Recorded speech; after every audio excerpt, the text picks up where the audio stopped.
Исәнмесез, эфирда яңалыклар чыгарылышы, студияда Лилия Гатина, алга таба кайбер темалар турында кыскача. 9 һәм 1 сыйныф укучылары дәүләт имтиханнарына әзерләнә. Бу елны укучылар алына кайчан бирәчәк? 11 сыйныф укучыларының да хата ясау хокукы бар. Дәүләт имтиханнарын бирүдә үзгәрешләр кертелә.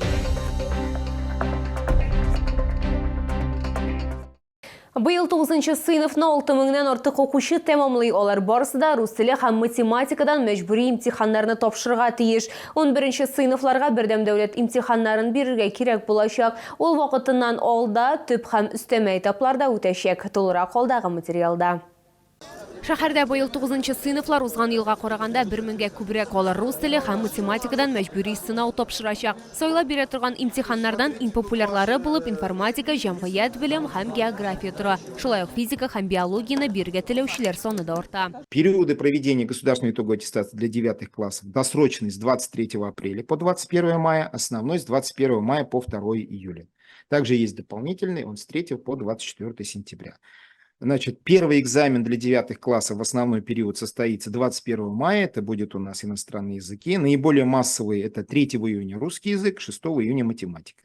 ОГЭ бирү өчен инде 18 мәктәп билгеләнгән. Чыгарылыш сыйныф укучыларына үзләре белән кара төстәге гель ручка, аерым предметлар буенча өстәмә җайланмалар һәм материаллар алырга кирәк. БДИга килгәндә быел аны тапшыру тәртибенә яңалыклар кертелде. Аны вакытыннан алда бортик урта уку йортлары студентлары һәм 11 сыйныфлар гына бирә ала. Аларның җитди сәбәбе һәм раслау документлары булырга тиеш. Наши челнинские ребята выбирают это обществознание, ЕГЭ по информатике, английский язык, то есть и биология. Вот это 4 наиболее популярных среди челнинцев предметы. Малое количество выбравших это французский язык, выбрал 1 ученик, и 4 ученика выбрал китайский язык. Быел бердәм дәүләт имтиханнарын тапшырырга теләүче 11 сыйныф укучылары саны 1900-гә якын. Йомгаклау аттестациясын оештыру мәсьәләләре буенча чолалар кайнар элемтәгә экранда күрсәтелгән номерлар буенча шалтырата ала. Лилия Гатина, Елена Камалова, яңалыклар.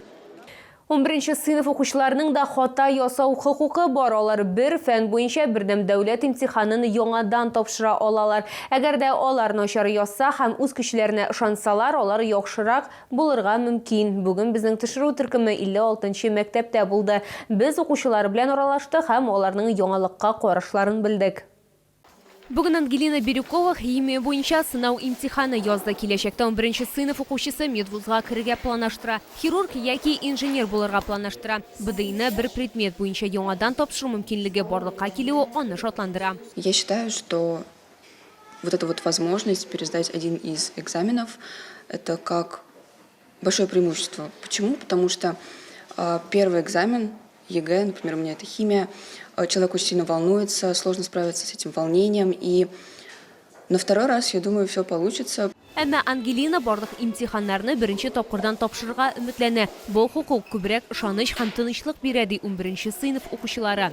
Имтиханны икенче тапкыр бирү мөмкинлегенә мин уңай карыйм. Чөнки укучы беренче тапкыр имтиханга барганда күңеленнән икенче мөмкинлеге бар икәнен белә. Бу укучыларның эмоциональ яктан тынычландыра.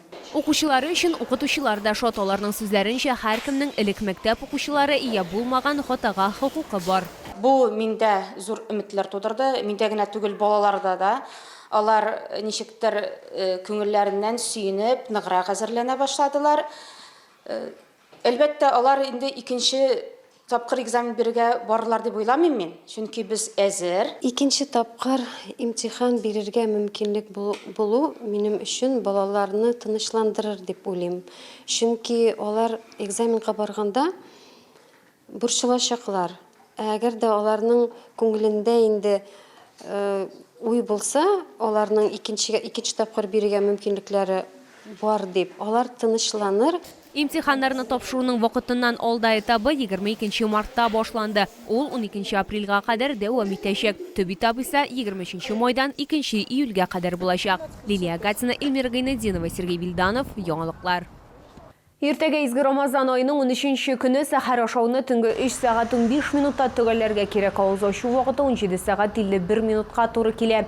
Әгәр дә кешеләр Рамазан аенда нәрсә бар икәнен белсәләр, әлеге изге айның ел буе булуын теләрләр иде дигән пәйгамбәрбез Мөхәммәд саллаллаху алейхи ва сәллям. Шуңа күрә Рамазан аеның нинди кадерле ай икәнен исәбездән чыгармыйк.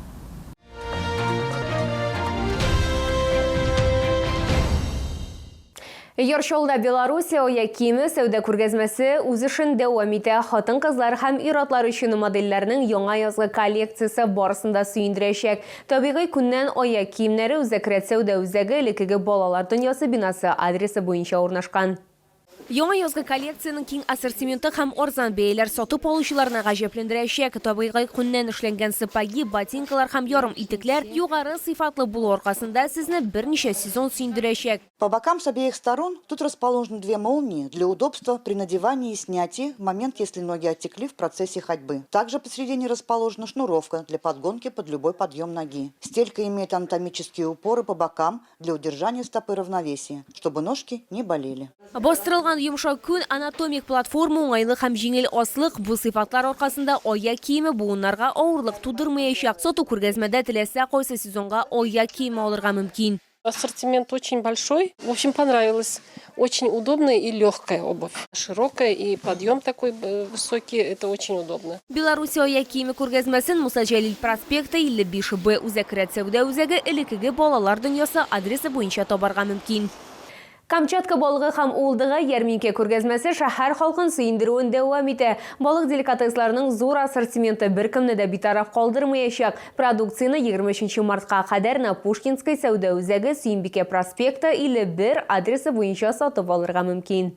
Ассызлы кайнар һәм салкын су белән ысланган балык продукциясе даими клиентлар һәм деликатесларны беренче тапкыр алырга килүчеләр инде ак балык, палтус, нерка, тунец сатып алу өчен чиратка тезеләләр. Чавычыда аеруча популяр, моннан тыш алда мөһим бәйрәмнәр. Привезли вам более 35 видов рыб. Холодного копчения, горячего, слабосоленое. Это вот чавыча холодного копчения. Коптится она на натуральных опилках, на ольхе, на вишне и на яблоне, что позволяет сохранить все ее свойства. Балык белән бер рәттән Чаллы халкы ире бөртекле кызыл улдыкны бик теләп сатып ала. Аның составына бар тик тоз гына кушылган улдыкны тәм сыйфатлары өчен генә түгел, ә сәламәтлек һәм иммунитет өчен дә бәялиләр. Вкусная, я всегда беру. Икра тоже вкусная.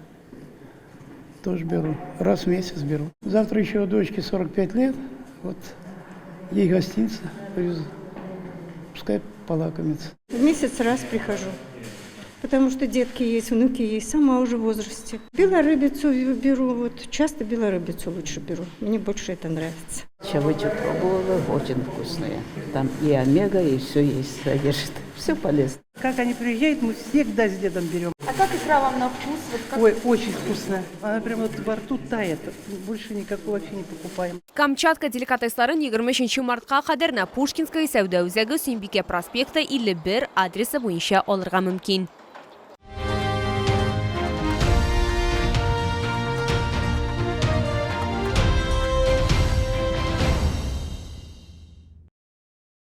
Бу сезгә җиткерәсе соңгы мәгълүматыбыз иде. Мин Лилия Гатин, сезнең белән сау булашам. Тоткан уразаларыбыз кабул булсын.